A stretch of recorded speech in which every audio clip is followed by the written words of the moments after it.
C'est ce parricide qui détruit les livres qui ont changé ma vie. Salut, c'est Shazad. Alors je crois avoir trouvé un des responsables. Alors d'habitude je suis pas trop pour la chasse aux sorcières.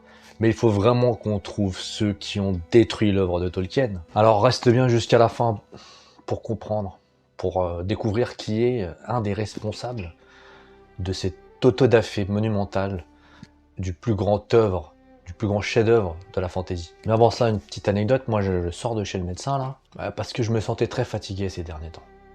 Très fatigué. Et j'ai pas arrêté de blaguer en disant que tel Frodon, mon fardeau était de regarder la saison 2 des Anus de pouvoir. Ah ben là c'est plus une blague, parce que je me suis senti tellement fatigué ces derniers temps que mon médecin m'a révélé que j'avais une tension vraiment basse. Donc il m'a prescrit une ampoule de vitamines et il m'a dit monsieur mais qu'est-ce qui se passe, qu'est-ce qui vous arrive? Ah bah j'ai pas osé lui dire. Alors j'ai pas osé lui dire, je m'enfile des anneaux dans l'anus à chaque épisode et c'est vraiment ça fatigue, c'est il faut sur le comment dire.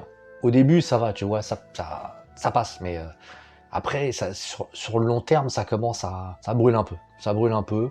C'est comme si on me mettait des piments en fait, des piments dans l'anus. Donc bon, j'ai pas osé lui dire tout ça, mais j'ai dit que je dormais mal. Et que qu'il fallait quelque chose, je vois, pour mieux dormir. Il m'a prescrit des cachets du coup.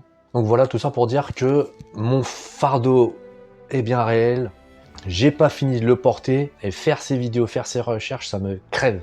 Donc abonne-toi, parce qu'il est vraiment important qu'on porte notre voix, ma voix, la tienne, pour lutter contre l'idéologie des ténèbres. Parce que franchement là, avec ce que je vais te raconter dans cette vidéo, c'est vraiment grave. Hein. Alors si tu penses, comme moi, qu'on ne peut pas créer le Mordor en appuyant sur un bouton comme ils l'ont fait dans la saison 1, rejoins-moi. Mais d'abord, merci beaucoup pour tous vos commentaires, franchement ça me fait plaisir, vraiment. J'ai appris beaucoup de choses, mais je vais en parler. Donc alors, je le racontais moi dans ma dernière vidéo, tous ces conneries que sortent ces showrunners là, J.D. Payne et McKay, et j'ai aussi parlé de ce soi-disant professeur de Tolkien, Corey Olsen. Alors c'est vraiment une secte, franchement c'est plus grave que ça. Moi j'ai continué à faire mes recherches et vos commentaires m'ont aidé à les faire, qu'ils soient négatifs ou positifs. Si je repense à un des commentaires négatifs que j'ai eu, qui disait « Ah mais tu rends compte de tout ce que tu dis? Les Anus de pouvoir, mais c'est une très grande série, ils sont entourés des plus grands experts, ils sont entourés des descendants de Tolkien lui-même. Comment peux-tu oser dire tout ça avec tous ces consultants de génie? » Alors justement, la Tolkien Estate, voilà, je viens d'apprendre la notion de cette espèce de secte là, la Tolkien Estate. Alors avant c'était quelque chose de bien, on avait Christopher Tolkien, le fils, qui il était là pour vraiment être très critique vis-à-vis de l'esprit originel de l'œuvre de Tolkien. Et il a même critiqué, je crois, les films de Peter Jackson. Moi, j'aimerais bien savoir aujourd'hui ce qu'il en penserait des Anus de pouvoir. Aujourd'hui, il n'est plus. Et donc, c'est Simon Tolkien qui a pris la relève. Alors, regardons une de ses vidéos, une de ses interviews, où il dit... Donc, je vais passer la vidéo, et ensuite, juste après, je ferai la traduction. Ça va être très rapide. And my problem with the films was really that I think Jackson was kind of too faithful to the book. He kind of put too much into it. Alors, Peter Jackson aurait été trop proche des livres. Ça, c'est quand même la critique de Simon Tolkien sur les films de Peter Jackson. Il serait trop proche du livre. Et ça, c'est négatif pour lui. Et donc, je pense qu'il convient de se demander si la pomme pourrie qu'est Simon Tolkien ne serait pas tombée loin de l'arbre. Et donc, c'est ce type qui est le consultant sur les Anus de pouvoir. C'est ce descendant-là qui est aujourd'hui derrière les Anus de pouvoir. J'ai déjà parlé, et je vais en reparler juste après encore, de J.D. Payne et McKay, parce que eux, franchement, à chaque fois qu'ils nous sortent une interview, on va le voir juste après. En tout cas, ça implique quoi, là, ce que dit Simon Tolkien? C'est très intéressant. Pour moi, ça veut juste dire qu'en fait, il n'en a rien à faire de l'œuvre de son grand-père. Il le déteste. Il déteste son grand-père, il déteste l'œuvre de son grand-père. Et en fait, c'est juste... c'est Grima, le mec. Il est là juste pour sa soif de pouvoir et sa soif d'argent. Et il n'en a strictement rien à faire de l'héritage de J.R.R. Tolkien, qui est arrivé par son père, Christopher. Et ce mec-là, qui se permet ici de donner des leçons, a écrit juste 3 nouvelles. Mais quand même, il se met sur le piédestal au même niveau que son grand-père. Pour pouvoir, et il estime qu'il est légitime de critiquer et de dire que les films de Peter Jackson étaient trop proches. Et ça, c'est négatif. Parce que il faut s'éloigner le plus possible. Mais dans ce cas-là, moi, ce que je me dis, c'est pourquoi tu t'intéresses tant à l'œuvre de Tolkien, puisque tu ne l'aimes pas, puisque tu veux t'en détacher, mais crée toi-même quelque chose. Crée un livre, crée une histoire, toi-même, puisque tu n'aimes pas les livres de ton grand-père. Mais t'en es pas capable, parce que tes 3 bouquins, personne les connaît. On s'en fout de tes livres, on s'en fout de toi. Et ça, c'est l'origine du problème des anus de pouvoir. Ça, c'est le problème. Parce que c'est sûrement lui qui a autorisé qu'on vende à Amazon les droits. C'était la plus grosse erreur à faire. Et quand moi, j'ai fait mes recherches, je me suis rendu compte d'aussi beaucoup d'autres choses. Alors, j'ai eu d'autres commentaires super sympas qui m'ont appris énormément de choses. Il y en a un, je m'en rappellerai encore, qui m'a dit: mais ça date des années 60, la Tolkien Society, tout ça, en fait. On a une espèce de mouvement de jeunes étudiants, je sais pas quoi, qui sont appropriés cette œuvre, en fait. Alors qu'ils leur crachent dessus sur cette œuvre. Mais ils se l'approprient pour un but idéologique. Et donc, c'est pas arrivé comme ça du jour au lendemain. Ça date d'il y a bien longtemps. Cette corruption de l'œuvre de Tolkien a commencé il y a bien longtemps, en fait. Mais on en voit aujourd'hui les résultats. Seulement aujourd'hui. Donc évidemment que Simon Tolkien n'aurait pas dû être impliqué parce que c'est lui le responsable. Il a vendu à Amazon les droits alors qu'il n'aurait jamais dû le faire, surtout dans les conditions où il l'a fait. Mais il l'a fait pour le pognon. Voilà, finalement, c'est qu'une histoire de pognon à la fin.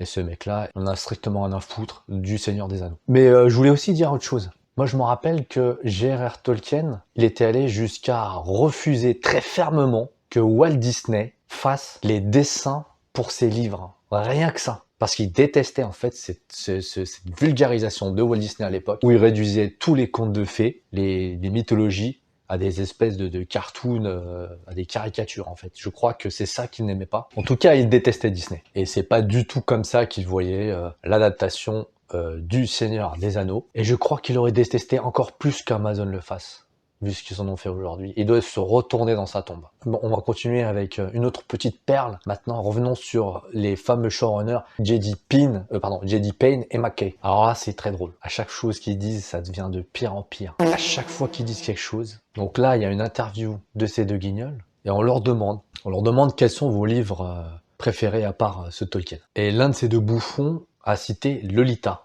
Alors, si je regarde Lolita, bon, c'est en anglais, mais je vais le traduire. C'est une nouvelle écrite en 1955, un professeur de littérature français qui va en Angleterre et écrit sous le pseudonyme de Humbert et il décrit son obsession avec un enfant de 12 ans, Dolores Hayes, qu'il kidnappe et abuse sexuellement. Bon, je m'arrête là. Je m'arrête là parce que là... voilà. Donc, c'est ça. J.D. Payne et McKay, ce sont des pédophiles, les mecs. Son livre préféré, c'est Lolita. Donc, faut pas s'étonner quand on voit Gandalf qui est sur le point de prendre un bain avec Tom Bombadil, ou on va en voir des trucs. C'est ça Hollywood aujourd'hui. En fait, les mecs ce sont des violeurs, des pédophiles décomplexés. C'est ça. Et puis nous, on dit rien. On regarde. C'est eux qui nous sortent la bouillie qu'on regarde aujourd'hui, et nous, on regarde. On ne fait rien. Et le mec, en plus, quand il parle, il est trop excité. C'est pas normal. Ah oui, alors j'aimerais revenir sur le point suivant. Parce qu'il croit toujours que la série qu'ils ont faite est très profonde. Sauron n'arrête pas de chialer. Parce qu'il porte un fardeau lui aussi, le pauvre. C'est lui d'être un méchant. J'ai plusieurs noms. Je m'appelle Sauron. Oui, et l'un d'eux est chatte. Et donc, bien sûr, ces bouffons nous ont fait la promotion en disant que le Tolkien Estate avait fait une review de leur saison 2 pour s'assurer que ça respectait bien la légende d'origine. Mais on a vu ce que c'était le Tolkien Estate. Ce sont les mêmes vendus, les Simon Tolkien et compagnie, là. Donc, puisqu'ils vous ont vendu, puisque vous filez des enveloppes sous la table, vous croyez qu'ils vont dire « Ah non, non, il y a un problème, là !» Ils vont dire « Bravo, bravo, c'est ça, c'est bien. » Continuer de saccager l'œuvre de Tolkien. Mais par contre, suivre chronologiquement et avec précision l'œuvre de Tolkien, dans ça, ils en sont incapables. Simon Tolkien, il en a rien à foutre en fait. Il veut juste l'argent, quoi. Il veut des millions, c'est tout. Bon les gars, sinon, il faut que j'écoute mon médecin. Je pourrais pas faire une vidéo trop longue, mais on va terminer sur une dernière perle. Ah ouais, non, là, franchement, le fardeau pour moi devient de plus en plus lourd. Se prendre des doigts dans l'anneau, là, ça commence à vraiment, ça commence à... J'arrive même plus à m'asseoir. Et franchement, cette série, je sais même plus ce que je suis. Parce qu'avec les Woks, on sait pas, en fait. Est-ce qu'on a un zizi ou on n'en a pas? Du coup, moi, je suis plus sûr, j'arrête pas de regarder en bas, tu vois, j'arrête pas de regarder. Je lui parle et tout, pour être sûr qu'il est là. Je lui ai donné un nom. Payne, J.D. Payne, je l'ai appelé. Enfin bref, voilà la dernière perle de J.D. Payne et McKay. Count the number of arrows that are in Celebrimbor. Compte le nombre de flèches qu'a reçu Celebrimbor à la fin. It's 5, right? Yeah, there's more than that. Et donc elle dit, c'est 5, c'est ça? Exciting. Yeah. Thank you. There's 6 in the dream. Franchement, j'en ai personnellement rien à foutre, mais on va continuer. Yeah. Okay, well, it's 9. There's 9. Great. C'est 9. Parce que les 9 anneaux.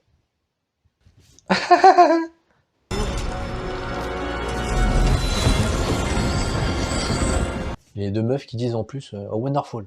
Ah ouais. Intérieurement, elles sont en train de dire mais c'est qui ces deux cons? Mais ils sont cons. Les gays. Ça va, moi, J.D. Payne? Ah, t'aimes mieux que l'original, toi. Non, toi, tu vas pas me trahir au moins. Hein. Bon, les gars, faut que j'aille dormir. Je vais prendre une pilule. On reviendra avec le prochain épisode. Et on va un peu faire une pause là, parce que ça devient dur là pour moi. Non, ça devient dur. Je peux plus parler de Tolkien, je peux plus parler de ces abrutis. Et du coup, avec la prochaine vidéo, on va parler d'Assassin's Creed. Parce que les pauvres là, les slap gaming, tout ça là, ils sont dans la mouise. Hein. Ils sont en train de souffrir. Hein. On leur met des joueurs dans leurs jeux vidéo en mode tout dégueulasse, en mode omnirace, des joueurs où toutes les races sont représentées. Une belle petite boue. Je sais pas pourquoi ils se sont fait chier à faire ça. Ouais, c'est parce que c'est des WoW. Ils auraient pu juste prendre un malgache. Non, sérieusement. Bien sûr, je respecte les malgaches.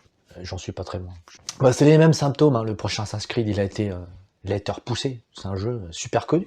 Ça va se passer au Japon. Mais sauf que le japonais est noir. Donc c'est pas vraiment japonais. Voilà. Ils en sont pas loin de mettre du rap alors que ça se passe dans le Japon des samouraïs. Allez. Donc je compte sur toi pour regarder aussi ma prochaine vidéo parce que le combat continue. Pas seulement dans les livres de fantasy, mais partout dans les jeux vidéo, le cinéma, les séries. Donc je compte sur toi pour laisser un petit pouce bleu pour mon travail et t'abonner. Allez, ciao!